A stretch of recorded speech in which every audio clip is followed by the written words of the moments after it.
ನಮಸ್ಕಾರ, ವೈಭವ ನ್ಯೂಸ್ಗೆ ಸ್ವಾಗತ.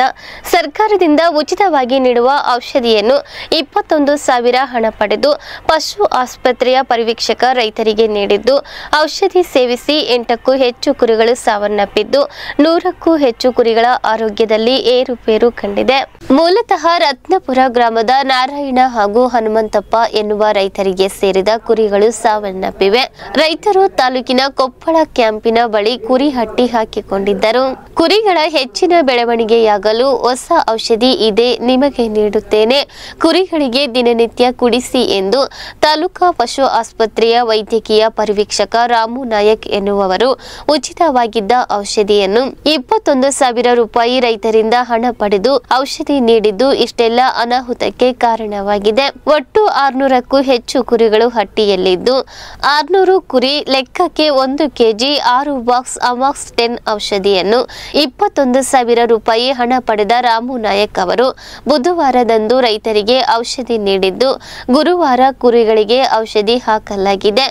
ಔಷಧಿ ಹಾಕಿದ ನಂತರ ಗುರುವಾರ ರಾತ್ರಿ 2 ಕುರಿಗಳು ಸಾವನ್ನಪ್ಪಿದ್ದು, ಶುಕ್ರವಾರ ಬೆಳಗಿನ ಜಾವ 100ಕ್ಕೂ ಹೆಚ್ಚು ಕುರಿಗಳ ಆರೋಗ್ಯದಲ್ಲಿ ಏರುಪೇರಾಗಿ 6 ಕುರಿಗಳು ಸಾವನ್ನಪ್ಪಿವೆ. ಘಟನೆಯಿಂದ ವಿಚಲಿತರಾದ ರೈತರು ಈ ಬಗ್ಗೆ ಔಷಧಿ ವಿತರಿಸಿದ ವೈದ್ಯಕೀಯ ಪರಿವೀಕ್ಷಕನಿಗೆ ತಿಳಿಸಿದರೆ ಉಡಫೆ ಉತ್ತರ ನೀಡಿದ್ದಾರೆ ಎಂದು ರೈತರು ಆರೋಪಿಸಿದರು. ಕುರಿಗಳ ಆರೋಗ್ಯದಲ್ಲಿ ಏರುಪೇರಾದಾಗ ನೀಡುವ ಅಮಾಕ್ಸ್ 10 ಎನ್ನುವ ಔಷಧಿಯನ್ನು ಕುರಿಗಳ ಬೆಳವಣಿಗೆಗೆ ಸಹಕಾರಿಯಾಗುತ್ತದೆ ಎಂದು ರೈತರನ್ನು ವಂಚಿಸಿ ದುಡ್ಡಿನ ಆಸೆಗಾಗಿ ಉಚಿತವಾಗಿ ನೀಡುವ ಔಷಧಿಯನ್ನು ಹಣಕ್ಕೆ ಮಾರಿಕೊಂಡಿದ್ದು ರೈತರ ಆಕ್ರೋಶಕ್ಕೆ ಕಾರಣವಾಗಿದೆ. ನಂತರ ರೈತರು ಸತ್ತ ಕುರಿಗಳನ್ನು ಪಶು ಆಸ್ಪತ್ರೆಯ ಮುಂದೆ ಇಟ್ಟು ಪ್ರತಿಭಟನೆ ನಡೆಸಿದ ಘಟನೆಯೂ ಜರುಗಿತು. ವೈದ್ಯಕೀಯ ಪರಿವೀಕ್ಷಕರಾಗಿರುವ ರಾಮು ನಾಯಕ್ ಅವರು ರೈತರಿಂದ 21,000 ಹಣ ಪಡೆದಿದ್ದು, ರೈತರೇ ಸ್ಥಳದಲ್ಲಿ ಬಹಿರಂಗಗೊಳಿಸಿದರು. ಪಶು ಆಸ್ಪತ್ರೆಯಲ್ಲಿ ವೈದ್ಯರಿಲ್ಲದೆ 5 ರಿಂದ 6 ತಾಸು ಸತ್ತ ಕುರಿಗಳನ್ನಿಟ್ಟುಕೊಂಡು ರೈತರು ಪ್ರತಿಭಟನೆ ನಡೆಸುವಂತಾಯಿತು. ರಾಮು ನಾಯಕ್ ಅವರಿಗೆ ರೈತರು ಪ್ರಶ್ನಿಸಿದರೆ, ಜವಳಗಿರ ವೈದ್ಯ ಡಾಕ್ಟರ್ ರವೀಂದ್ರ ಅವರು ಇಲ್ಲಿ ಪ್ರಭಾರಿಯಾಗಿ ಕರ್ತವ್ಯ ನಿರ್ವಹಿಸುತ್ತಿದ್ದು, ಇಲಾಖೆಯ ಸಭೆಯಲ್ಲಿ ಭಾಗವಹಿಸಲು ರಾಯಚೂರಿಗೆ ತೆರಳಿದ್ದಾರೆ ಎಂದು ಕೈ ಚೆಲ್ಲಿ ಮಾತನಾಡಿರುವುದು ರೈತರ ಆಕ್ರೋಶ ಮತ್ತಷ್ಟು ಹೆಚ್ಚಾಗಲು ಕಾರಣವಾಯಿತು.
ಒಂದು ವೈಫಲ್ಯತೆಯನ್ನು ನಾವು ತಿಳಿಸೋಕೆ ಇಷ್ಟಪಡ್ತಾ ಇದ್ದೇವೆ. ಇವತ್ತು ಇಲ್ಲಿ ಏನಾಗ್ತಾ ಇದೆ ಅಂತಂದರೆ, ಮಸ್ಕಿ ತಾಲೂಕಿನ ರತ್ನಾಪುರಟ್ಟಿ ಗ್ರಾಮದ ರೈತರು ಹನುಮಪ್ಪ ಸೂಜಿ ಅಂತೇಳಿ ಅವ್ರ ಕುರಿಗಳು ನಮ್ಮ ಸಿಂಧನೂರು ತಾಲೂಕಿಗೆ ಮೇಯಲು ಬಂದಿದ್ದಾವೆ. ಈ ಮೇಯಕ್ಕೆ ಅಂತ ಬಂದ ಕಾಸಿ ಜವಳಗಿರಿ ಹತ್ರ ಕೊಪ್ಪಳ ಕ್ಯಾಂಪ್ನಲ್ಲಿ ಅದಾವ. ಆ ರೈತರಿಗೆ ಇಲ್ಲಿರ್ತಕ್ಕಂಥ ಸಿಬ್ಬಂದಿ ಹಿರಿಯ ಪರಿವೀಕ್ಷಕರು ಅವರು 100 ಕುರಿಗೆ 3,500 ರೂಪಾಯಿದಂಗೆ ಹಣವನ್ನು ನಿಗದಿ ಮಾಡಿಕೊಂಡು 6 ಡಬ್ಬಿ ಕೋಳಿ ಪುಡಿ ಅಂತೇಳಿ ಕೊಟ್ಟಿದ್ದಾರೆ. ಅವರಿಗೆ 6 ಡಬ್ಬಿ ಹಾಕಂತೇಳಿ 600 ಕುರಿಗೆ ಅಂದರೆ 100 ಕುರಿಗೆ 3,500 ಅಂದ್ರೆ 600 ಕುರಿಗೆ 21,000 ರೂಪಾಯಿ ದುಡ್ಡು ತಗೊಂಡಿದ್ದಾರೆ. ಆ 21,000 ರೂಪಾಯಿ ದುಡ್ಡು ತಗೊಂಡು ಕಾಸಿ ಔಷಧಿ ಕೊಟ್ಟರೆ ಕುರಿ ಸ್ವಲ್ಪ ಚೆನ್ನಾಗಿ ಆಗಬೇಕಾಗಿತ್ತು. ಆದರೆ ಇವತ್ತು ಏನಾಗಿದ್ದಾರೆ, 600 ಕುರಿಯಲ್ಲಿ 100 ಕುರಿಗಳು ಅಸ್ತವ್ಯಸ್ತಾಗಿದ್ದಾವೆ, 10 ಕುರಿಗಳು ಸತ್ತಿದ್ದಾವೆ. ಈಗ 5 ಕುರಿಲಿ ಅಕ್ಕಂಬಂದಿದ್ದೇವೆ, ಇನ್ನು 5 ಕುರಿ ಅಲ್ಲಿ ಹಟ್ಟಿಯಲ್ಲಿ ಅದಾವೆ, ಈಗ ಸತ್ತವ, ಆಮೇಲೆ ಸತ್ತವ. ಇನ್ನು 90 ಕುರಿ ಈಗೇನು ಆಗ್ಯ ನಮ್ಮಂಗದಾವ. ಇಲ್ಲೇ ಇಡ್ತಾನೆ ಇಲ್ಲ, ಯಾಕಂದರೆ ಇಲ್ಲಿ ಔಷಧಿ ಬರ್ತೈತೆ. ಔಷಧಿ ಬಂದ ಔಷಧಿನ ಇಲ್ಲಿ ನಮ್ಮ ಲೋಕಲ್ ರೈತರಿಗೆ ಯಾರಿಗೆ ಕೊಟ್ಟಿಲ್ಲ. ಇವರು ಇಲ್ಲಿದ್ದಾಗ ಇರ್ತಕ್ಕಂಥ ಸಿಬ್ಬಂದಿಗಳು ಬೇರೆ ಬೇರೆ ರೈತರಿಗೆ ಯಾಕೆ ಕೊಡ್ತಾರಂತಂದ್ರೆ ಹಣ ಕೊಡ್ತಾರಂತೇಳಿ ಕೊಡೋಕೆ ಹಚ್ಚಾರ. ಅದು ಅಷ್ಟೊತ್ತಿಗೆ ಏನಾಗಿರುತ್ತೆ, ಡೇಟ್ ಬಾರ್ ಆಗಿರುತ್ತೆ ಔಷಧಿ, ಇಲ್ಲ ಔಷಧಿ ಅಲ್ಲಿ ಡ್ಯಾಮೇಜ್ ಆಗಿರುತ್ತೆ ಒಳಗಡೆ. ಹಿಂಗಾಗಿ ಕುರಿಗೆ ಅಸ್ತವ್ಯಸ್ತಾಗಿ ಇವತ್ತು ಆರೋಗ್ಯದಲ್ಲಿ ಏರ್ಪೇರಾಗಿ ಕುರಿಗಳು ಆರೋಗ್ಯ ಇದ್ದಂಥ ಕುರಿಗಳು ಸತ್ತಿದ್ದಾವೆ. ಇವತ್ತು ಇದೇನು ರೋಗದಲ್ಲದ ಕುರಿ ದಷ್ಟಪುಟ್ಟ ಆತವಂತೇಳಿ ಕೊಟ್ಟಂಥ ಪುಡಿ ಇದೆ. ಹಂಗಾಗಿ ಏನಂತ ಹೇಳ್ತಾರೆ ಅವರು, ಇಲ್ಲ ಕುರಿಗಳು ಫುಡ್ ಪಾಯ್ಸನ್ ಸತ್ತವಂತ ಅಧಿಕಾರಿ ಹೇಳಕಚ್ಚಾನ. ಫುಡ್ ಪಾಯ್ಸನ್ ಆಗಿ ಸತ್ತವಲ್ಲ, ಇಲ್ಲೇ ಇನ್ನೂ 4 ಡಬ್ಬಿ ಉಳಿದಾವ. ರೈತರ 2 ಡಬ್ಬಿ ಹಾಕ್ಯಾರ. ಆ 4 ಡಬ್ಬಿನ ಬೇರೆ ಕುರಿಗೆ ಹಾಕಿತಪ್ಪ ಅಂದ್ರೆ ಅವು ಬದುಕಿದ್ರೆ ನಮ್ಮ ತಕರಾರಿಲ್ಲ. ಹಾಗಾಗಿ ಮಾನ್ಯ ಮಂತ್ರಿಗಳು, ಪಶು ಮಂತ್ರಿಗಳಾಗಿರ್ಬೋದು, ಮುಖ್ಯಮಂತ್ರಿಗಳಾಗಿರ್ಬೋದು, ಈ ಕಡೆ ಯಾರು ಗಮನವಿಟ್ಟು ಕೇಳಿ, ಇಲ್ಲಿ ಹಿರಿಯ ಆಫೀಸರ್ಗಳು ಯಾರದಾರ, ಇಲ್ಲೇ JD ಅವರದಾರೋ, DD ಅವರದಾರೋ ಅಥವಾ AD ಅವರದಾರೋ ಯಾರದಾರ, ಅವ್ರಿಗೆ ಏನು ಮಾತಾಡಿ ಇಲ್ಲಿ ಏನೈತೆ ಇಮಿಡಿಯೇಟ್ಲಿ ಯಾರು ವಾರ ಒಂದು 100 ಕುರಿ ತರಿಸಿ ಇಲ್ಲಿ ಔಷಧಿ ಹಾಕ್ಬೇಕು. ಆ ರೈತರಿಗೆ ಪರಿಹಾರ ಕೊಡಬೇಕು, ಆ ಕುರಿಗಳು ಆರಾಮಾಗ್ಲಕ್ಕಂದ್ರೆ. ಹಂಗಾಗಿ ಇಲ್ಲ ಅವು ಏನಾಗೈತೆ ಅವ್ರ ಮೇಲೆ ಈಗೇನು ಇವತ್ತು ಹಣ ತಗೊಂಡ್ಕಸಿ ಇಲ್ಲಿ ಏನೋ ವಸೂಲಿ ಮಾಡ್ಕೊಳಕಚ್ಚಾರ, ಸರ್ಕಾರಿ ಔಷಧಿ ಮಾರಾಟ ಮಾಡ್ಕೊಳಕಚ್ಚಾರ ಇವತ್ತು. ಮತ್ತು ಅದೇ ರೀತಿ ಇನ್ನೊಂದು ಏನು ಮಾಡ್ತಾರೆ ಇವ್ರು ಅಂದ್ರೆ, ಖಾಸಗಿ ಮೆಡಿಕಲ್ಗಳಿಗೆ ಔಷಧಿ ಮಾರಾಟ ಮಾಡಕ್ಕೆ. ಹಿಂಗಾಗಿ ರೈತರಿಗೆ ಔಷಧಿ ಸಿಗ್ತಾ ಇಲ್ಲ. ಆದ ಕಾರಣಕ್ಕಾಗಿ ಇಲ್ಲೇನು ಇವತ್ತು ರೈತರು ಪಾಪ, ರೈತ ಮಹಿಳೆ ಬಂದಿದ್ದಾಳೆ, ರೈತರು ಬಂದಿದ್ದಾರೆ. ಇವತ್ತು ಅವ್ರಿಗೆಲ್ಲರೂ ಕುರಿಗಳು ಅಸ್ತವ್ಯಸ್ತಾಗಿ ಸತ್ತಿದ್ದಾವೆ. ಆ ಕುರಿಗೆ ಇಮಿಡಿಯೇಟ್ಲಾಗಿ ಒಂದು ಟೆಗರ್ ಇದು 49,700 ರೂಪಾಯಿ ಕೇಳಿಗರಂತಿದ್ದೀನಿ ರೇಟ್. 50,000 ರೂಪಾಯಿ ಕರೀಟ್, 50,000 ರೂಪಾಯಿ ಒಂದೇ ಟೆಗರ್. ಇವತ್ತು ಅವ್ರದ್ದು 2 ಲಕ್ಷ ರೂಪಾಯಿ ಟೆಗರ್ ಕುರಿಗಳು ಇವತ್ತು ಸತ್ತವ, ನಾಳೆ ಎಷ್ಟು ಸಾಯ್ತಾವ ಗೊತ್ತಿಲ್ಲ. ಹಿಂಗಾಗಿ ಸರ್ಕಾರ ಗಮನ ಹರಿಸಿ ಒಬ್ಬ ತಜ್ಞರನ್ನು ಕಳಿಸಿ ಇವತ್ತು ಪರಿಹಾರ ಕೊಡಿಸ್ಬೇಕಂತೇಳಿ ನಾವು ತಮ್ಮ ಮೂಲಕ ಮನವಿ ಮಾಡಿಕೊಳ್ತೀವಿ. ನಮ್ಮ ಹೆಸರು ಶರಣಪ್ಪ ಮರಳಿ, ಕರ್ನಾಟಕ ರಾಜ್ಯ ರೈತ ಸಂಘ ಹೊಸೂರು ಸೇನೆ ಜಿಲ್ಲಾಧ್ಯಕ್ಷರು, ರಾಯಚೂರು. ನಮ್ಮ ಹೆಸರು ನರಿಯಪ್ಪ ರತ್ನಾಪುರಕ್ಕೆ ಅಂತಂದು. ನಮ್ಮ ಕುರಿ 600 ಕುರಿ, 600 ಕುರಿಯಾಗ 100 ಕುರಿ ಹಂಗೆ 3,000ದಂಗೆ 21,000 ರೂಪಾಯಿ ಕೊಟ್ಟು ನಾವು ಔಷಧ ಹೋದ್ವಿ. ಔಷಧ ಹೋಗಿ 300 ಕುರಿಗೆ ಹಾಕಿವಿ, 2 ಡಬ್ಬಿ ಹಾಕಿವಿ. 2 ಡಬ್ಬಿ ಹಾಕೋದ್ರಾಗ ಪೂರ್ತಿ 100 ಕುರಿ ಹಾಕಲಾಗಿ 5 ಕುರಿ ಸತ್ತು. ಮತ್ತೆ ಹೊಳ್ಳಿ ಇಲ್ಲಿ ತಾಂಬರಾಗ 5 ಕುರಿ ಸತ್ತವು. ಈ 90 ಕುರಿ ನಿಂತ್ಕೊಂಡವು. ಭ್ರಷ್ಟ ಅಧಿಕಾರಿಗಳಿಗೆ, ಭ್ರಷ್ಟ ಅಧಿಕಾರಿಗಳಿಗೆ, ಭ್ರಷ್ಟ ತಾಲೂಕು ಅಧಿಕಾರಿಗಳಿಗೆ, ಭ್ರಷ್ಟ ಪಶು ಅಧಿಕಾರಿಗಳಿಗೆ, ಭ್ರಷ್ಟ ಅಧಿಕಾರಿಗಳಿಗೆ ರೈತರಿಗೆ ನ್ಯಾಯ ಸಿಗಲೇಬೇಕು, ರೈತರಿಗೆ ನ್ಯಾಯ ಸಿಗಲೇಬೇಕು.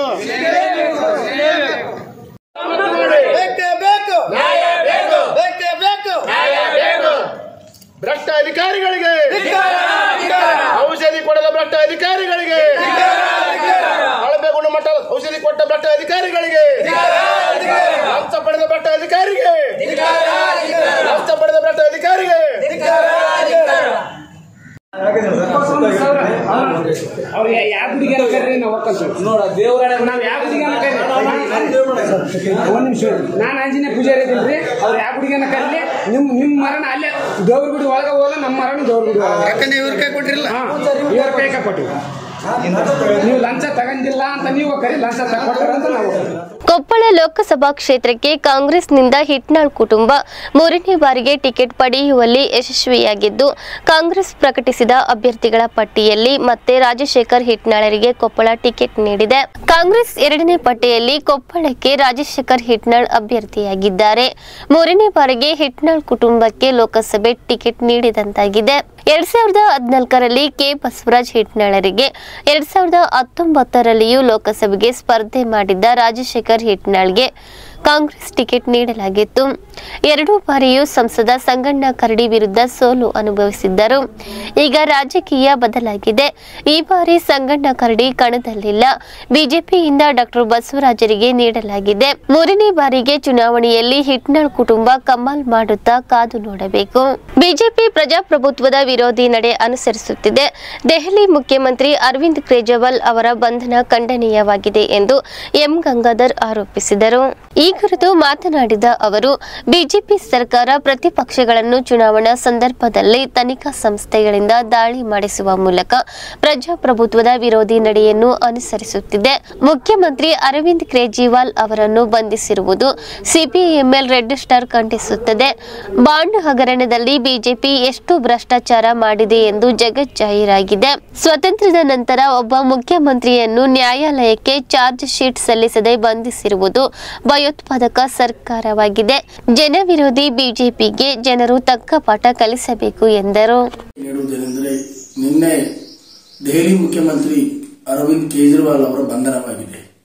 ಏನಿ ಬಿಜೆಪಿ ಸರ್ಕಾರ ಪ್ರತಿಪಕ್ಷಗಳನ್ನ, ಬೇರೆ ಯಾವುದೇ ಪಕ್ಷ ಇರಬಹುದು, ಪ್ರತಿಪಕ್ಷಗಳನ್ನು ಈ ಚುನಾವಣಾ ಸಂದರ್ಭದಲ್ಲಿ ಈ ಇಡಿ ಆಫೀಸು ಅಥವಾ ಈ ತನಿಖಾ ಸಂಸ್ಥೆಗಳನ್ನ ಬಿಡೋದ್ರ ಮೂಲಕ, ದಾಳಿ ಮಾಡೋದ್ರ ಮೂಲಕ ಸಂವಿಧಾನದ ಪ್ರಜಾಪ್ರಭುತ್ವದ ವಿರೋಧಿ ನಡೆ ಇವತ್ತು ಅನುಸರಿಸ್ತಾ ಇದೆ. ಅರವಿಂದ್ ಕೇಜ್ರಿವಾಲ್ ಸಂಬಂಧಪಟ್ಟಂಗೆ ಅಬಕಾರಿ ಇದರಲ್ಲಿ ಹಗರಣದಲ್ಲಿ ನೇರವಾಗಿ ಪಾಲುದಾರರಾಗಿದ್ದರಂತೇಳಿ ಅರವಿಂದ್ ಕೇಜ್ರಿವಾಲ್ ಅವರನ್ನ ಬಂಧನದಲ್ಲಿ ಇಟ್ಟಿದ್ದಾರೆ. ಇದು ಪ್ರಜಾಪ್ರಭುತ್ವದ ವಿರೋಧಿಯಾಗಿದೆ. ಇದನ್ನ ಸಿಪಿಎಂ ರಿಜಿಸ್ಟ್ರಾರ್ ಕಮ್ಯುನಿಸ್ಟ್ ಪಾರ್ಟಿ ರಾಜ್ಯ ಸಮಿತಿ ಉಗ್ರವಾಗಿ ಖಂಡಿಸುತ್ತೇವೆ. ಹಾಗೇನೆ ಈ ಒಂದು ಬಾಂಡ್ ಹಗರಣದಲ್ಲಿ ಬಿಜೆಪಿ ಎಷ್ಟು ಭ್ರಷ್ಟಾಚಾರ ಮಾಡಿದಂತೆ ಈಗ ಜಗಜ್ಜಾಹೀರ ಆಗ್ತಾ ಇದೆ. ಇನ್ನೂ ಹೊರಗೆ ಬರಬೇಕಿದೆ. ಇನ್ನೂ ಲಕ್ಷಾಂತರ ಕೋಟಿ ಬಾಂಡ್ ಹಗರಣದಲ್ಲಿ ಭಾಗಿಯಾದ ಬಿಜೆಪಿ ಅಂತಕ್ಕಂಥದ್ದು.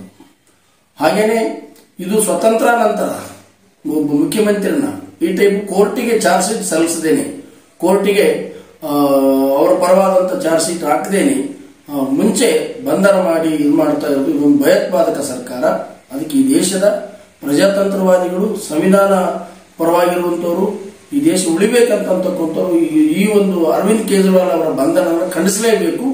ಈ ಫ್ಯಾಸಿಸ್ಟ್ RSS ಏನು ಹಿಂದೂ ರಾಷ್ಟ್ರ ಮಾಡ್ಲಿಕ್ಕೆ ಹೊರಟಿದ್ದರು, ಏನು ಈ ಜನವಿರೋಧಿ ಕೆಲಸ ಮಾಡ್ತಿದ್ದ ಇಂಥ ಬಿಜೆಪಿ ಸರ್ಕಾರನ ತಕ್ಕ ಪಾಠ ಕಲಿಸಬೇಕಾಗ್ತದೆ. ಇದು ಭಯೋತ್ಪಾದಕ ಸರ್ಕಾರ, ಇದು ಜನವಿರೋಧಿ ಸರ್ಕಾರ ಆಗಿರೋದ್ರಿಂದ ಅರವಿಂದ್ ಕೇಜ್ರಿವಾಲ್ ಬಿಡುಗಡೆ ಮಾಡಬೇಕು. ಇದನ್ನು ಖಂಡಿಸ್ತೀವಿ.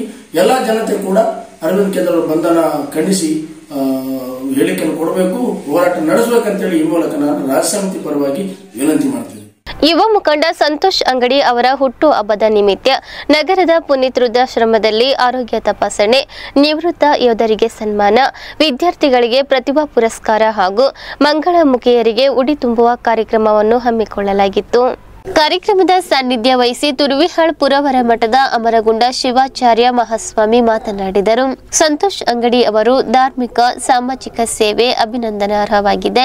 ರಾಜಕೀಯವಾಗಿ ಸಂತೋಷ್ ಅಂಗಡಿ ಮುಂದೆ ಬರಲಿ ಎಂದು ಆಶಿಸಿದರು. ಕಾರ್ಯಕ್ರಮದಲ್ಲಿ ಮುಖಂಡರಾದ ವೀರೇಶ್ ಯಡಿಯೂರಮಠ, ರವಿ ಹಿರೇಮಠ್, ಪಾಟೀಲ್ ಶಿಕ್ಷಣ ಸಂಸ್ಥೆಯ RC ಪಾಟೀಲ್, ನಿವೃತ್ತ ಯೋಧ ವೀರೇಶ್ ಸುಕಾಲ್ಪೇಟೆ, ವೈದ್ಯರಾದ ಡಾಕ್ಟರ್ ಚನ್ನಬಸವ, ಡಾಕ್ಟರ್ ಪುರೋಹಿತ್, ಮಂಗಳಮುಖಿಗಳ ಮುಖ್ಯಸ್ಥೆ ಮಧುಶ್ರೀ, ಪಶು ವೈದ್ಯ ಶಶಿಧರ್ ಸೊಪ್ಪಿಮಠ, ಸನ್ರೈಸ್ ಸಂಸ್ಥೆಯ ಕಾರ್ಯದರ್ಶಿ ಸಿರಿಲ್ ಸೇರಿದಂತೆ ಅನೇಕರಿದ್ದರು.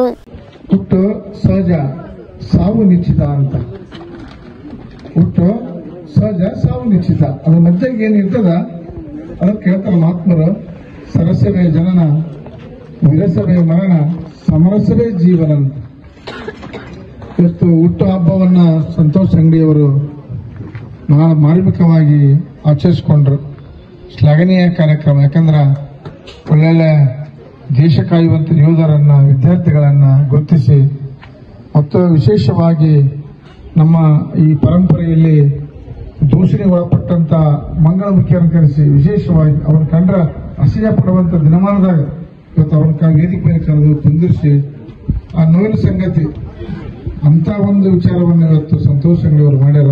ನಾವು ಬರೇ ಸಂತೋಷ್ ಅಂಗಡಿ ಅವ್ರನ್ನ ಅದೇನಂತಾರ ನಮಗೆ ಗೊತ್ತಾಗಲ್ಲ, ಫೋನ್ಯಾಗ ಆ ಸ್ಟೇಟಸ್ ನೋಡ್ತಿರ್ತೀವಿ. ಅದು ಸಾಧನೆ ಬರೀ ಸಿನ್ನರಿ ಸೀಮಿತ ಅಲ್ಲ. ಈ ಸಂತೋಷ್ ಅಂಗಡಿ ಹುಬ್ಬಳ್ಳಿ ದನ ಆಗ್ಯದ. ಸಿರಂಟಿಯ ನಮ್ಮ ಫಕೀರ್ ಸಿದ್ದರಾಮ ಸ್ವಾಮಿಗಳವರ ಅಮೃತ ಮಹೋತ್ಸವದಲ್ಲಿ ಬಹಳ ಸೇವೆ ಮಾಡ್ತಕ್ಕಂಥ ದೊಡ್ಡ ಕನಸು ಇರ್ಬೇಕ್ರಿ ನಮ್ಗೆ. IAS ಇರಲಿ, IPS ಇರಲಿ, ದೊಡ್ಡ ಕನಸು ಕನಿಷ್ಠ PSI ಆದ್ರೆ ಆಗ್ತೀವಿ. ನಮ್ಮ ಮನೆ ಬಗ್ಗೆ ನಮಗೇನು ಬರ್ತದೆ ಸರ್, ನಾವೇನು ಊರು ದಿವಸ ನೆನಪಿಟ್ಕೊಳ್ಳೋ ಸ್ನೇಹಿತರೆ, ಯಾರು 35 to 55% ಇದಾರ ಅವರೇ ಈ ದೇಶದಾಗ ಒಳ್ಳೊಳ್ಳೆ ಪೊಸಿಷನ್ಗಳು ಹೋಗ್ಯಾರ, ಒಳ್ಳೊಳ್ಳೆ ಸಾಧನೆಗಳು ಮಾಡ್ಯಾರ, 4 ಜನಕ್ಕೆ ನೌಕರಿ ಕೊಟ್ಟಾರ. ಸತ್ಯನ ಕೇವಲ ಓದೋರಂತಿಲ್ಲ. ಈ ಓದು ಅನ್ನೋದು ನನಗೇನಂತಂದ್ರೆ ಬಾಯ್ಪಟ. ಯಾರಿಗೆ ನೆನಪಿನ ಶಕ್ತಿ ಜಾಸ್ತಿ ಇರ್ತದೋ, ಯಾರು ಜಾಸ್ತಿ ಬಾಯ್ಪಟ್ ಮಾಡ್ತಾರೋ ಅವ್ರಿಗೆ ಆಗ್ತಾವ. ಅವ್ರು ಯಾರು ಸಾಧನೆ ಮಾಡಿಲ್ಲ. ಯಾರು ನೀವು ದೊಡ್ಡ ದೊಡ್ಡ ಈವನ್ ಅಣ್ಣಾಮಲೈ ನೀವು ಎಕ್ಸಾಂಪಲ್ ತಗೊಂಡ್ರು, ಅವರು ಸಣ್ಣ ಏನದು ಜಾಸ್ತಿ ಮಾರ್ಕ್ಸ್ ತಗೊಂಡ್ರು ಅಂತಾರಲ್ಲ, ಹೌದಿಲ್ಲ, ಅವರು ಸಾಧನೆ ಮಾಡಕ್ಕಾಯ್ತು. ಅಂದ್ರೆ ನೀವು ಮಾರ್ಕ್ಸ್ ನಿಂದ ಓಡೋ ಅವಶ್ಯಕತೆನೇ ಇಲ್ಲ. ನಿಮ್ಮ ಜ್ಞಾನದಿಂದ ನೋಡ್ರಿ 4 ಮಂದಿ ಜ್ಞಾನ ಕೊಡುವಂತಾಗ್ತದೆ. ನಾನು ಸಂತೋಷ್ ಅಂಗಡಿ ಅವರನ್ನ ಬಹಳ ದಿನಗಳಿಂದ ನೋಡ್ಕೊಂಡು ಬಂದಿನಿ. ಅವರು ಪ್ರತಿ ಬರ್ತ್ಡೇಗಳನ್ನ ಅನಾಥಾಶ್ರಮದಲ್ಲಿ, ವೃದ್ಧಾಶ್ರಮದಲ್ಲಿ, ಅಂಗವಿಕಲ ಸ್ಕೂಲಲ್ಲಿ ಏನೋ ಒಂದು ಸಾಮಾಜಿಕ ಸೇವೆಯನ್ನ ಮಾಡ್ಕೊಂತಾನೆ ಬಂದಿದ್ದಾರೆ. ಅವರ ಇವತ್ತು ಮಾಡಿರುವಂತ ಕಾರ್ಯ ಇಡೀ ನಮ್ಮ ಯುವ ಸಮೂಹಕ್ಕೆ ಒಂದು ದೊಡ್ಡ ಉದಾಹರಣೆ. ಅವ್ರು ಮನಸ್ಸು ಮಾಡಿ ಯಾವುದೋ ಒಂದು ಸಾಲ ಮಾಡಿದವರು 4 ಮಂದಿ ಕರ್ಕೊಂಡು ತಿಳ್ಕೊಂಡು ಹಾಕಿಕೊಂಡು ಅವ್ರ ಅಂಜೆಟ್ಟಿಗೆ ಕರ್ಕೊಂಡು ಇವ್ರ ಅಂಜೆಟ್ಟಿಗೆ ಸೇರಿಸೋದು ಅದೇನು ಅನಕ ಬರಲ್ಲ. ಅವೆಲ್ಲ ಅನ್ಕೊಂಡು ಮೈದಾಗ ಒಂದು ಸ್ವಲ್ಪ ಅಂತ ಹೊರ ಹೋಗ್ಬೇಕಾದ್ರೆ ಮತ್ತೆ 4 ಮಂದಿ ಎತ್ಕೊಂಡು ಮನೆಗೆ ಹೋಗಿ ಹಾಕೋದು ಮಾಡಬಹುದಾಗಿತ್ತು. ಅದೆಲ್ಲವನ್ನ ಬಿಟ್ಟು ಇವತ್ತು 4 ಮಂದಿಗೆ ಒಳ್ಳೆಯದಾಗೋ ಥರ, 4 ಜನರಿಗೆ ಒಳ್ಳೇದು ಮಾಡೋ ಥರ, 4 ಜನರಿಗೆ ಆರೋಗ್ಯ ಸಂತೋಷ ಏನಂತಂದ್ರೆ ನರ್ಸಿಂಗ್ ಕಾಲೇಜ್ ವಿದ್ಯಾರ್ಥಿಗಳು ಇವತ್ತು ಹೊರಗೆ ಬಂದು ಸಾರ್ವಜನಿಕ ಬದುಕನ್ನ ನೋಡುವಂತ ಅವಕಾಶ ಮಾಡಿಕೊಟ್ಟರು. ಅದಕ್ಕೆ ವಿದ್ಯಾರ್ಥಿ ಸಮೂಹದ ಪರವಾಗಿ ಅವ್ರಿಗೆ ನಾನು ಅಭಿನಂದನೆ. ಪ್ರತಿ ವರ್ಷ ಬಡವರಿಗೆ ಮದುವೆ ಮಾಡ್ತಾ ಇದ್ದಾರೆ ಹೊಸಳ್ಳಿ ದುರ್ಗಾದೇವಿ ಟೆಂಪಲ್ ಹತ್ರ. ಮತ್ತು ಅದ್ರ ಜೊತೆಗೆ ಅನಾಥ ಮಕ್ಕಳಿಗಾಗಿರ್ಬೋದು. ಮತ್ತು ಮೊನ್ನೆ ಮುಕ್ಕುಂದದಲ್ಲಿ ಎಲ್ರಿಗೂ ಇದೇನು ಪುಸ್ತಕ ಮತ್ತು ಪೆನ್ಸಿಲ್ಗಳನ್ನ ವಿತರಣೆ ಮಾಡಿದ್ದಾರೆ. ಮತ್ತು ಮೊನ್ನೆ ಅವ್ರಿಗೆ ಪ್ರಶಸ್ತಿ ಕೂಡ ಬಂತು. ಆಗಿದ್ದಾಗ ನಾವೇನು ಅಂದ್ಕೊಂತೀವಿ ಅಂದರೆ, ಈ ಒಂದು ಏನು ಸಮಾಜದ ಮಧ್ಯೆ ನಾವೇ ಇಲ್ಲೋ ಅಂತೀವಿ, ಗ್ರೇಟ್, ನಾವೇ ಏನೋ ಒಂದು ಪರವಾಗಿಲ್ಲ ಅಂತ ಒಂದು ಸಮಾಧಾನ ಮಾಡ್ಕೊಂಡು ನಮ್ಮನ್ನು ನಾವು ಏನು ಬದುಕ್ತಾ ಇದ್ದೀವಿ. ಮತ್ತು ಅದ್ರ ಜೊತೆನೇ ನೀವು ಕೂಡ ವಿದ್ಯಾರ್ಥಿಗಳಿದ್ದೀರಾ, ಮತ್ತೇನು ನರ್ಸಿಂಗ್ ವಿದ್ಯಾರ್ಥಿಗಳು, ನಮ್ಮ ಸಮುದಾಯದವ್ರ ಬಗ್ಗೆ ನಿಮಗೂ ಕೂಡ ಒಂದು ಒಳ್ಳೆ ಕಾಳಜಿ ಇರಲಿ. ಮತ್ತು ನಿಮ್ಮ ಅಕ್ಕಪಕ್ಕ ನಮ್ಮ ಸಮುದಾಯದವ್ರ ಕಂಡ್ರೆ ಗೌರವ ಕೊಡಿ, ಬೆಲೆ ಕೊಡಿ.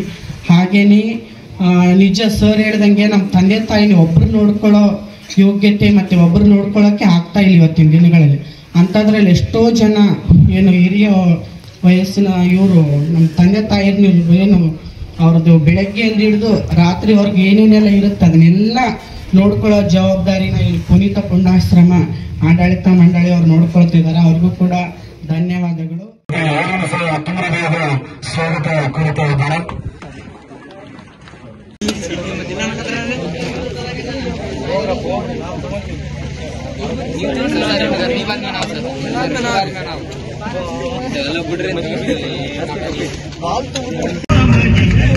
ಮಗನನ್ನು ಪಡೆದಂತ ಮಹಾಕವಿ ಜಗಸಿದೆ ಇವರ ಮೂಲಲಯ ಸಿಂಧನೂರ ಸಿರಿಯಾಗಿ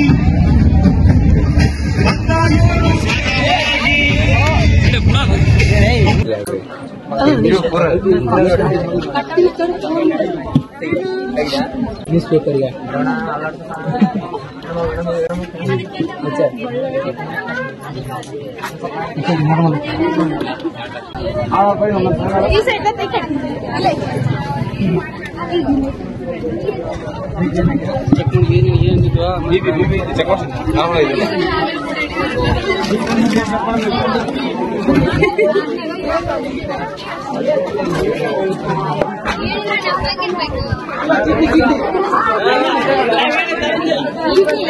ಪಂಪಾಯ್ತು ಕಣ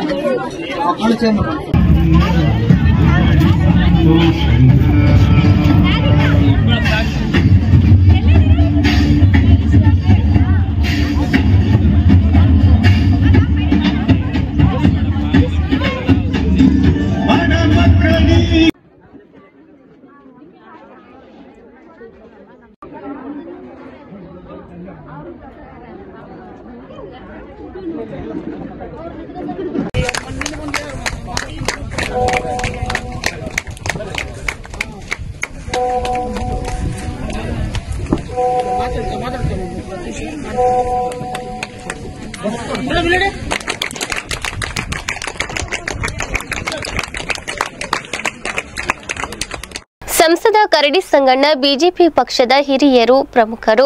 ಸಂಸದರ ಬಗ್ಗೆ ನಾನು ಯಾವುದೇ ರೀತಿಯಲ್ಲಿ ಉಡಾಫೆ ಮಾತುಗಳನ್ನಾಡಿಲ್ಲ. ಅವರು ನಮ್ಮ ಜೊತೆಗಿರುತ್ತಾರೆ ಎಂದು ಶಾಸಕ ವಿರೋಧ ಪಕ್ಷದ ಮುಖ್ಯ ಸಚೇತಕ ದೊಡ್ಡನಗೌಡ ಪಾಟೀಲ್ ಹೇಳಿದರು. ಅವರು ನಗರದಲ್ಲಿ ಸುದ್ದಿಗೋಷ್ಠಿ ನಡೆಸಿ ಮಾತನಾಡಿದರು. ಪಕ್ಷ ತೆಗೆದುಕೊಂಡ ನಿರ್ಧಾರಕ್ಕೆ ಎಲ್ಲರೂ ಬದ್ಧರಾಗಬೇಕು. ಸಂಗಣ್ಣರಿಗೆ ಟಿಕೆಟ್ ತಪ್ಪಿದ್ದು ವೈಯಕ್ತಿಕವಾಗಿ ನೋವಾಗಿದೆ. ಸಂಗಣ್ಣ ಕರಡಿ ಪಕ್ಷದ ಹಿರಿಯರು, ಅವರು ಬಿಜೆಪಿ ಬಿಟ್ಟು ಹೋಗುವುದಿಲ್ಲ. ಡಾಕ್ಟರ್ ಬಸವರಾಜ್ ಅವರ ಪರವಾಗಿ ಸಂಸದರು ಪ್ರಚಾರಕ್ಕೆ ಬರಲಿದ್ದಾರೆ. ಆ ನಿಟ್ಟಿನಲ್ಲಿ ಪಕ್ಷದ ಹೈಕಮಾಂಡ್ ಅವರನ್ನು ಒಪ್ಪಿಸುವ ಭರವಸೆ ಇದೆ. ಬಿಜೆಪಿ ಪಕ್ಷದಲ್ಲಿ ಯಾವುದೇ ಭಿನ್ನಾಭಿಪ್ರಾಯ ಇಲ್ಲ. ಎಲ್ಲರೂ ಸೇರಿ ಒಟ್ಟಾಗಿ ಚುನಾವಣೆ ಎದುರಿಸುತ್ತೇವೆ. ಸಂಸದ ಸಂಗಣ್ಣ ಕರಡಿಯವರು ನಮ್ಮ ನಾಯಕರು. ಅವರಿಗೆ ಟಿಕೆಟ್ ಸಿಗದೆ ಬೇಸರ ಮಾಡಿಕೊಂಡಿದ್ದು ಅವರ ನಿವಾಸಕ್ಕೆ ನಾನೇ ಸ್ವತಃ ಹೋಗಿ ಮನವೊಲಿಸಿ ಬಂದಿದ್ದೇನೆ ಎಂದು ಸ್ಪಷ್ಟಪಡಿಸಿದರು. ನಾನು ಪಕ್ಷೇತರ ಸ್ಪರ್ಧೆ ಮಾಡಿದ್ರು ಕೂಡ ಪಾರ್ಟಿ ನಷ್ಟ ಇಲ್ಲ ಅಂತಕ್ಕಂಥ ಮಾತನ್ನು ದೊಡ್ಡಮೂರು ಹೇಳಿದ್ದಾರೆ ಅಂತಕ್ಕಂಥದ್ದನ್ನು ನನ್ನ ಹೆಸರು ಉಲ್ಲೇಖ ಮಾಡಿ ಇವತ್ತು ಹೇಳಿದ್ದಾರೆ. ನಾನು ಭಾಳ ಸ್ಪಷ್ಟವಾಗಿ ಹೇಳೋದಕ್ಕೆ ಬಯಸ್ತೇನೆ. ನೀವೇನು ಕೂಡ ಟಿ ವಿ ಫಸ್ಟ್ ಅವರು ನಾನು ಡೈರೆಕ್ಟಾಗಿ ತೆಗೆದುಕೊಳ್ತಾರೆ. ಅದರಲ್ಲೂ ಕೂಡ ನಾನು ಹೇಳಿದೆ, ಮಾನ್ಯ ಸಂಸದರು ನಮ್ಮ ಪಕ್ಷದ ಹಿರಿಯರು ಪ್ರಮುಖರು. ಅವ್ರ ಬಗ್ಗೆ ಅಗೌರವವಾಗಿ ಮಾತಾಡ್ತಕ್ಕಂಥ ಪ್ರಶ್ನೆ ಇಲ್ಲ. ನಾನು ಭಾಳ ಸ್ಪಷ್ಟವಾಗಿ ಹೇಳ್ತೇನೆ, ಆ ಥರ ಉಡಾಫಾಗಿ ಮಾತಾಡ್ತಕ್ಕಂಥ ಪ್ರಶ್ನೆನೇ ಇಲ್ಲ. ಇವತ್ತು ನಮ್ಮ ಹಿರಿಯರು ನಾವು ಹೈಕಮಾಂಡ್ ಮನವೊಲಿಸ್ತದೆ, ನಮ್ಮ ಜೊತೆ ಅವ್ರು ಇರ್ತಾರೆ ಅಂತಕ್ಕಂಥ ವಿಶ್ವಾಸದಲ್ಲಿ ನಾವು ಇವತ್ತು ಕೂಡ ಇದ್ದೇವೆ. ನಾವು ಒಂದು ಮಾತನ್ನು ಕೇಳಿದ್ವಿ, ಏನು ಅಂತೇಳಿ ಟಿಕೆಟ್ ಬದಲಾವಣೆ ಆಗ್ಬೋದಾ ಅಂತಕ್ಕಂಥದ್ದನ್ನು ತಾವು ಕೇಳಿದ್ವಿ. ಟಿಕೆಟ್ ಬದಲಾವಣೆ ಆಗಿರ್ತಕ್ಕಂಥ ಇತಿಹಾಸ ಇಲ್ಲಿವರೆಗೂ ಕೂಡ ಇಲ್ಲ, ಅದು ಸಾಧ್ಯನೇ ಇಲ್ಲ ಅಂತಕ್ಕಂಥ ಮಾತನ್ನು ನಾನು ಹೇಳಿದ್ದೇನೆ ಹೊರತು ಅವರು ಪಕ್ಷದಿಂದ ನಮಗೆ ನಷ್ಟ ಇಲ್ಲ, ಅದೇನು ಪ್ರಶ್ನೆ ಇಲ್ಲ. ಅವರು ನಮ್ಮ ಹಿರಿಯರು ನಮ್ಮ ಜೊತೆ ಇರ್ತಾರೆ, ಅವ್ರ ಬಗ್ಗೆ ಗೌರವವಾಗಿ ಮಾತಾಡ್ತಕ್ಕಂಥ ಪ್ರಶ್ನೆ ಇಲ್ಲ. ದಯವಿಟ್ಟು ಅವ್ರು ಯಾಕೆ ಪ್ರಸ್ತಾಪ ಮಾಡಿದ್ರು ಗೊತ್ತಿಲ್ಲ, ಆ ರೀತಿ ಅವ್ರ ಮೇಲೆ ನಮ್ಮ ಯಾವುದೇ ಭಾವನೆಗಳಿಲ್ಲ. ಇದು ಭಾಳ ಸ್ಪಷ್ಟ. ನೀವು ಆಫ್ ಮಾಡಿ ಮೇಲೆ ಮತ್ತೆ ಅದನ್ನು ಯಾಕಂದ್ರೆ ಇದು ಮಾಡ್ತಾರೆ ಕೆಲವು ಅಲ್ಲಲ್ಲ ಆಮೇಲೆ ಹೇಳ್ತೀನಿ ಆಯ್ಕೆ. ಕೆಲವು ಒತ್ತಡ ಬೇರೆ ಬೇರೆ ಒತ್ತಡಗಳ ಮಧ್ಯೆ ಅವ್ರು ಮಾತನಾಡಕ್ಕೆ ಆಗಲಿಕ್ಕಿಲ್ಲ. ಅವರು ಮಾರನೇ ದಿವಸ ಅವ್ರು ಫೋನ್ ಮಾಡಿದ್ದಾರೆ, ವಿಜಯರು ಫೋನ್ ಮಾಡಿದ್ದಾರೆ, ಮನೆ ಯಡಿಯೂರಪ್ಪ ಫೋನ್ ಮಾಡಿದ್ದಾರೆ, ಮತ್ತು ನಮ್ಮ ನಾಯಕರು ಫೋನ್ ಮಾಡಿದ್ದಾರೆ. ಮಾಡಿ ಅವ್ರು ಸಂಪರ್ಕ ಮಾಡಕ್ಕೆ ನೋಡಿದ್ದಾರೆ, ಅವ್ರು ಸಂಪರ್ಕ ಸಿಗ್ತಿಲ್ಲ. ಅವರು ಹೇಳಿದ್ದಾರೆ, ಸಂಗಣ ಸಾಹೇಬರು ಹೇಳಿದ್ದಾರೆ, ಇಲ್ಲ ನನಗೆ 3-4 ಸಲ ಮಾಡಿದ್ರು, ನನಗೆ ಬೇಜಾರಾಗಿತ್ತು, ಇದು ಮಾಡಿಲ್ಲ ಅಂತ ಅವತ್ತು ಹೇಳಿದ್ದಾರೆ. ಮಾತನಾಡಿದ್ದಾರೆ, ಯಡಿಯೂರಪ್ಪ ಮಾತಾಡಿದರೆ, ವಿಜಯೇಂದ್ರವರು ಮಾತಾಡಿದರೆ, ನಮ್ಮ ಸಂಘಟನಾ ಪ್ರಧಾನ ಕಾರ್ಯದರ್ಶಿ ರಾಜೇಶ್ ಅವರು ಮಾತಾಡಿದ್ದಾರೆ, ನಮ್ಮ ಪ್ರಧಾನ ಕಾರ್ಯದರ್ಶಿ ಸುನೀಲ್ ಅವರು ಮಾತಾಡಿದ್ದಾರೆ. ಪ್ರಶ್ನೆ ಬರಲ್ಲ, ಮಾಡೋದಿಲ್ಲ ಅವರು. ಅಲ್ಲ ಸರ್, ಈಗ ಅದೇ ಹೇಳಿದ್ರು ಅವ್ರು ಮಾಡೋದಿಲ್ಲ ಅಂತಕ್ಕಂಥ ವಿಶ್ವಾಸದಲ್ಲೇ ನಾವು ಇದ್ದೀವಿ. ಅನಾಥ ಶವಗಳಿಗೆ ಮುಕ್ತಿ ಮಾಡುವ ಸಮಾಜ ಸೇವಕ ಉಸ್ಮಾನ್ ಪಾಷಾ ಅವರ ಸೇವೆ ಅನುಪಮ. ಅವರ ಕಾರ್ಯಕ್ಕೆ ಸಾರ್ವಜನಿಕರು ಸಹಾಯ ಹಸ್ತ ಚಾಚಿ ಅವರ ಪುಣ್ಯದ ಕೆಲಸದಲ್ಲಿ ಪಾಲುದಾರರಾಗಬೇಕು ಎಂದು ಮಂಗಳಮುಖಿ ಮಧುಶ್ರೀ ಹೇಳಿದರು. ಅವರು ಆಟೋ ಚಾಲಕ ಉಸ್ಮಾನ್ ಪಾಷಾ ಅವರಿಗೆ ಆಶೀರ್ವಾದದ ರೂಪದಲ್ಲಿ ದೇಣಿಗೆ ನೀಡಿ ಹರಿಸಿದರು. ಅನಾಥ ಶವಗಳಿಗೆ ಮುಕ್ತಿ ನೀಡುವ ಕೆಲಸ ಅದು ದೇವರ ಪೂಜೆ ಪ್ರಾರ್ಥನೆ ಮಾಡಿದಂತೆ. ಮುಂದೆ ಪರಲೋಕಕ್ಕೆ ಹೋದಾಗ ಕಾಯುವ ಪುಣ್ಯವದು. ಸರ್ವ ಧರ್ಮದವರ ಅನಾಥ ಶವಗಳನ್ನು ಆಯಾ ಧರ್ಮದ ಪ್ರಕಾರ ಮಣ್ಣು ಮಾಡುವ ಈ ವ್ಯಕ್ತಿಯ ಕಾಯಕ ಎಲ್ಲರೂ ಮೆಚ್ಚುವಂತದ್ದು ಎಂದರು. ಈ ಸಂದರ್ಭದಲ್ಲಿ ಮಾತನಾಡಿದ ಉಸ್ಮಾನ್ ಪಾಷಾ, ಶವಗಳನ್ನು ಸಾಗಿಸಲು ಆಟೋ ಸಾಲುತ್ತಿಲ್ಲ, ಕಾರಣ ಒಂದು ಕ್ರಷರ್ ಖರೀದಿಸಿ ಬಡವರಿಗೆ ಅನುಕೂಲ ಮಾಡಿಕೊಳ್ಳುವ ನನ್ನ ಸೇವೆಗೆ ಸಾರ್ವಜನಿಕರು ದಾನಿಗಳು ಸಹಾಯ ಮಾಡಬೇಕೆಂದು ಮನವಿ ಮಾಡಿದರು. ಮಂಗಳಮುಖಿ ಜಮುನಾ ಮಾತನಾಡಿದರು. ನಮಸ್ಕಾರ, ನನ್ನ ಹೆಸರು ಮಧುಶ್ರೀ ಅಂತ, ಟ್ರಾನ್ಸ್ ವುಮೆನ್. ಇವತ್ತೇನೆಂದರೆ ನಮ್ಮ ಸಿಂಧನೂರಿನಲ್ಲಿ ಉಸ್ಮಾನ್ ಪಾಷಾ ಸರ್ ಅವರು ಏನು ಅನಾಥ ಶವಗಳಾಗಿರ್ಬೋದು ಮತ್ತು ಆಸ್ಪತ್ರೆಯಲ್ಲಿ ಅನಾಥವಾಗಿ ಸತ್ತಂಥ ಶವಗಳನ್ನ ತಾವೇ ಸ್ವಂತ ತಗೊಂಡೋಗಿ ಅದೇನೇನಿದೆ ಸಂಸ್ಕಾರ ಅದನ್ನೆಲ್ಲ ತಾವೇ ತಮ್ಮ ಕೈಯಾರೆ ಮಾಡಿ ಅವಕ್ಕೆ ಏನು ಸತ್ತಂಥ ಜೀವಗಳಿಗೆ ಒಂದು ಏನು ಮುಕ್ತಿಯನ್ನು ಕೊಡುವಂಥ ಕೆಲಸ ಮಾಡ್ತಾ ಇದ್ದಾರೆ. ಇದು ಎಲ್ಲ ಜನಗಳು ಮೆಚ್ಚುವಂಥ ಕೆಲಸ. ಕೆಲವೊಂದು ಟೈಮಲ್ಲಿ ನಮ್ಮ ಕುಟುಂಬದಲ್ಲಿ ಯಾರಾದರೂ ಏನಾದರೂ ಆದರೆ ತೀರ್ಕೊಂಡ್ರೆ ಅವ್ರು ಮುಟ್ಟೋಕ್ಕೆ ನಾವೇ ಹಿಂದೆ ಮುಂದೆ ನೋಡುವಂಥ ಒಂದು ದಿನಮಾನಗಳಲ್ಲಿ ಯಾರು ಏನು ಗೊತ್ತಿಲ್ಲದವರು ಎಲ್ಲೋ ಬೀದಿಲಿ ಬಿದ್ದಿದ್ದಾರೆ, ಅವ್ರನ್ನ ತಾವೇ ಸ್ವಂತ ಕೈಯಿಂದ ಎತ್ತಿ ತಮ್ಮ ಆಟದಲ್ಲಿ ಯಾವುದೇ ಒಂದು ನಿಸ್ವಾರ್ಥವಾಗಿ ಯಾವುದೇ ಸ್ವಾರ್ಥನೇ ಇಲ್ಲದೆ ಸೇವೆ ಮಾಡ್ತಾ ಇದ್ದಾರೆ.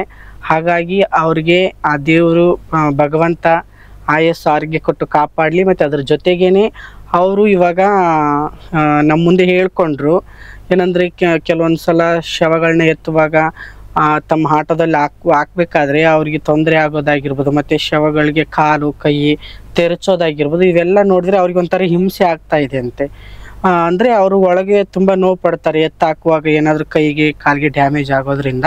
ಅದಕ್ಕೆ ಅವರು ಸ್ವಂತ ಇದು ಆಟೋ ಬದಲು ನಾವೊಂದು ಕ್ರಷರ್ ತೊಗೊಂಡ್ರೆ ಅದರಲ್ಲಿ ಆರಾಮಾಗಿ ಸಾಗಿಸ್ಬೋದು ನಾನು ಶವಗಳನ್ನಂತ ಹೇಳ್ಕೊಂಡ್ರು. ಹಾಗಾಗಿ ಅವ್ರಿಗೆ ನಮ್ಮ ಕಡೆಯಿಂದ ನಾವು ಕೈಲಾದಷ್ಟು ಸಹಾಯ ಮಾಡ್ತಾ ಇದ್ದೀವಿ. ಅದ್ರ ಜೊತೆಗೆ ಯಾರೆಲ್ಲ ಇದ್ದೀರಾ ಏನು ಸಮಾಜಮುಖಿ ಚಿಂತಕರು, ನೀವು ಕೂಡ ಅವರಿಗೆ ಆದಷ್ಟು ಮತ್ತು ದಾನಿಗಳಾಗಿರ್ಬೋದು ಮತ್ತು ಎಷ್ಟೋ ಸಂಸ್ಥೆಗಳಿದ್ದಾವೆ, ನೀವು ಕೂಡ ಅವರಿಗೆ ಆದಷ್ಟು ಸಹಾಯ ಮಾಡಿ ಅಂತ ನಾವು ನನ್ನ ಪರವಾಗಿ ಮತ್ತು ನಮ್ಮ ಸಮುದಾಯದ ಪರವಾಗಿ ಕೇಳ್ಕೊಳ್ತಾ ಇದ್ದೀನಿ. ಮತ್ತು ಅದ್ರ ಜೊತೆಗೆ ಅವ್ರಿಗೆ ಇನ್ನು ಒಳ್ಳೊಳ್ಳೆ ಸಮಾಜಮುಖಿ ಕೆಲಸ ಮಾಡುವಂಥ ಮನಸ್ಸು ಕೊಡಲಿ, ಮತ್ತು ಅವ್ರ ಆಯಸ್ಸು ಕೂಡ ಗಟ್ಟಿ ಇರಲಿ ಅಂತ ನಾನು ದೇವರಲ್ಲಿ ಪ್ರಾರ್ಥಿಸ್ತೀನಿ. ನಮಸ್ತೆ, ನಾನು ಜಮುನಾ ಅಂತ. ಉಸ್ಮಾನ್ ಅವರು ಒಳ್ಳೆ ಕೆಲಸ ಮಾಡ್ತಾ ಇದ್ದಾರೆ. ಹಾಗಾಗಿ ನಮ್ಮ ಮನೆಯಲ್ಲಿ ಒಂದು ಒಬ್ಬರು ಯಾರನ್ನ ಮೃತಪಟ್ಟರೆ ತುಂಬ ಕಷ್ಟದಿಂದ ನಾವು ಇದು ಮಾಡ್ತೀವಿ. ಆದರೂ ಬೀದಿಯಲ್ಲಿ ಇರುವವ್ರಿಗೆ ನಾಯಿ ಆಗಿರ್ಬೋದು, ಮನುಷ್ಯರಾಗಿರ್ಬೋದು, ಪ್ರಾಣಿಗಳಾಗಿರ್ಬೋದು, ಅವ್ರ ಕೈಲಿಂದ ಇದು ಮಾಡಿ ಇವತ್ತಿನ ದಿನ ಸಮಾಜ ಕೆಲಸ ಮಾಡ್ತಾ ಇದ್ದಾರೆ. ಅದ್ರಾಗ ನಮ್ಮ ಕೈಲಾದಷ್ಟು ನಾನು ಅವ್ರಿಗೆ ಹೆಲ್ಪ್ ಮಾಡ್ತಾ ಇದ್ದೀನಿ, ಜೊತೆಗೆ ಆಶೀರ್ವಾದನೂ ಮಾಡ್ತಾ ಇದ್ದೀನಿ. ಒಳ್ಳೇದಾಗಲಿ ಅವ್ರಿಗೆ. ನೀವು ಕೂಡ ಯಾರ್ಯಾರು ಸಮಾಜ ಕೆಲಸ ಮಾಡೋರಿಗೆ ಖಂಡಿತವಾಗಿ ಎಲ್ಲರೂ ಹೆಲ್ಪ್ ಮಾಡಿ ಅಂತ ನಾನು ಹೇಳ್ತಾ ಇದ್ದೀನಿ. 11,100 ಇದಾವೆ, 11,100 ಅಲ್ಲ 11 ಲಕ್ಷ ಅಂತ ತಿಳ್ಕೊಳ್ಳಿ. ಒಳ್ಳೇದಾಗಲಿ.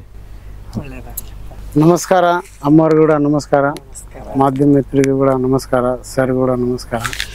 ಈ ಅಮ್ಮವರು ನನಗೆ ಕಾಣಿಕೆ ಕೊಟ್ಟಿದ್ದಾರೆ. ಇದು 11,000 ಅಲ್ಲ, 11 ಲಕ್ಷ ಕೂಡ ಆಗ್ತೈತೆ ಅಮ್ಮನ ಆಶೀರ್ವಾದದಿಂದ. ಯಾಕೆ ನನ್ನ ಕಾಣಿಕೆ ಅಮ್ಮ ನನಗೆ ಕರೆದು ಕೊಟ್ಟಾಳ ಅಂದರೆ, ಅವ್ರು ನಮ್ಮ ಕಾರ್ಯಗಳು ನೋಡಿದಾರೆ ಅಮ್ಮವರು. ನೋಡ್ಕ್ಯಾಸಿ ಅವರು ಕರೆದು ಒಂದು ದಿವಸ ಮಾತಾಡಿದರು. ಉಸ್ಮಾನ ಏನು ನಿನಗೆ ನನಗೆ ಸಹಾಯ ಬೇಕಮ್ಮ, ಒಂದು ಗಾಡಿ ಮಾಡಾಕತ್ತೀನಿ ನಾನು ಅಂತ ಹೇಳಿದ್ದೆ. ಸರ್ ಕೂಡ ಹೇಳಿದ್ದೆ. ಅಮ್ಮವರು ಕರೆದು ಕ್ಯಾಸಿ ವೈಭವ ವಾಣಿ ಕರೆಸ್ಕ್ಯಾಸಿ ನನಗೆ ಒಂದು ಕಾಣಿಕೆ ರೂಪದಲ್ಲಿ ದುಡ್ಡು ಕೊಟ್ಟಿದ್ದಾರೆ. ಅಮ್ಮವ್ರಿಗೆ ತುಂಬ ತುಂಬ ತುಂಬ ಧನ್ಯವಾದಗಳು. ಇನ್ನೊಂದು ಸರಿ ನಾನು ಸಾರ್ವಜನಿಕರಿಗೆ ಕಳ್ಕಳಿ ಮನವಿ ಮಾಡ್ತೀನಿ. ಯಾಕಂದರೆ ಈ ರೊಕ್ಕ ಏನದಲ್ಲ ರೀ, ನೀವು ಕೊಟ್ಟಿದ್ದ ರೊಕ್ಕ ಅಂತಿಮ ಸಂಸ್ಕಾರಕ್ಕೆ ಮತ್ತು ಅನಾಥ ಶವಗಳಿಗೆ ಒಂದು ಗಾಡಿ ತರೋಕೆ ನನಗೆ ಅನುಕೂಲ ಆಗ್ತೈತೆ. ಅದೊಂದು ಸುಮಾರು ಜನ ಬಡವರು ಇರ್ತಾರೆ, ಅವ್ರಿಗೆ ಬಳ್ಳಾರಿ, ರಾಯಚೂರು, ಹೊಸಪೇಟೆ ಜಿಲ್ಲಾ ಹಾಸ್ಪಿಟ್ಲಿಗೆ ಕೊಪ್ಪಳಿಗೆ ಹೋಗ್ಬೇಕಾಗ್ತೈತೆ. ಅವ್ರಿಗೆ ದುಡ್ಡು ಕೊಡೋಕೆ ಆಗಂಗಿಲ್ಲ. ನಾನು ಉಚಿತವಾಗಿ ಅವ್ರು ದುಡ್ಡು ಇಸ್ಕೊಳ್ಳಾರ್ದಂಗೆ ಉಚಿತ ಅವ್ರು 100 ಕಿಲೋಮೀಟ್ರ್ನಲ್ಲಿ ನಮ್ಮ ರಾಜ್ಯದಲ್ಲಿ ನಮ್ಮ ರಾಜ್ಯದಾಗ ಎಲ್ಲೇ ಬಿಡಂದ್ರೆ ಅವ್ರು ಬಿಟ್ಟು ಬರ್ತೀನಿ. ದಯವಿಟ್ಟು ತಾವೆಲ್ಲರೂ ಸಿನ್ನೂರಿಗೆ ನಮ್ಮ ತಾಲೂಕು ಇರ್ತೈತೆ ಜನಗೆ ನಾನು ಕಳ್ಕಳಿ ಮನವಿ ಮಾಡ್ತೀನಿ. ತಾವೆಲ್ಲರೂ ನನಗೆ ಒಂದು 100 ರೂಪಾಯಿ ಕೊಟ್ಟರೆ ಸುಮಾರು ರೊಕ್ಕ ಆಗ್ತಾವೆ ನನಗೆ. ದಯವಿಟ್ಟು ನಾನು ಕಳ್ಕಳಿ ಮತ್ತು ಜನರ ಪರವಾಗಿ, ನಮ್ಮ ಅನಾಥ ಶವಗಳ ಪರವಾಗಿ ನಾನು ಮನವಿ ಮಾಡ್ಕೊತೀನಿ. ಜೈ ಹಿಂದ್, ಜೈ ಕರ್ನಾಟಕ. ಲಿಂಗಸಗೂರು ತಾಲೂಕಿನ ಚೆತ್ತರ ಗ್ರಾಮದ ಹತ್ತಿರ ನಿರ್ಮಿಸಿದ ಚೆಕ್ ಪೋಸ್ಟ್ಗೆ ಜಿಲ್ಲಾ ಹೆಚ್ಚುವರಿ ಪೊಲೀಸ್ ವರಿಷ್ಠಾಧಿಕಾರಿ ಜಿ ಹರೀಶ್ ಭೇಟಿ ನೀಡಿ ಪರಿಶೀಲನೆ ನಡೆಸಿದರು.